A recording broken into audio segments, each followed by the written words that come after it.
Let's head to Ann Arbor inside a big recruiting weekend at Michigan. Steve, you dropped a bunch of new recruiting predictions for. Go ahead, tell us.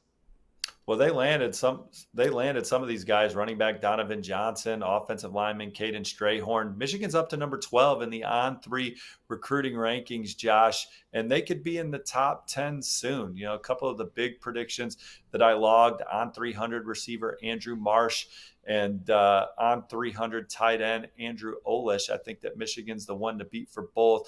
Olish, they're battling Alabama for him. Penn State rounding out that top group. Linebacker Chase Taylor, receiver Jacob Washington are a couple more On3 RPMs that I still have out there. And then in addition to those names, Michigan is well positioned for four-star defensive lineman Maxwell Roy. He is going to commit sometime very soon. Hardy Watts is a four-star offensive tackle that I think Michigan leads over Clemson for.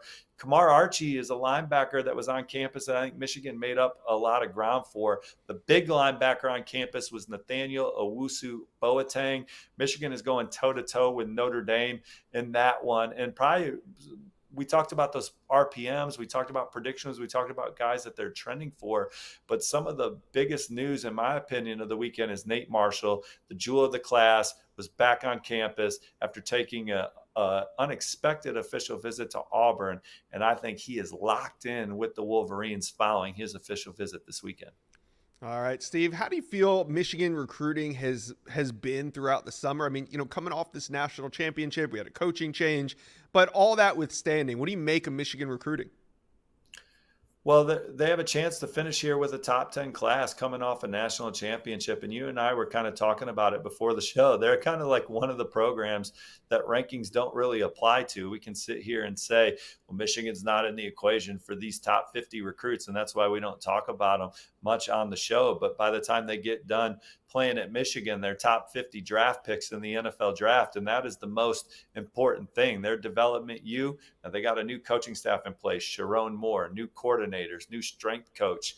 But I think the culture remains the same. Coach Sharon Moore was a big part of Michigan's 3 Big Ten titles, a national championship run, including obviously being the head coach for 4 games last season. Kirk Campbell and Coach Wink, the new defensive coordinator, have already impressed, and it's a really good coaching staff. So I'm still betting on Michigan, and I'm still betting on them to take some of these recruits that maybe we don't have ranked as high as some of the other prospects in the country and getting the most mileage out of them and being uber competitive every Saturday.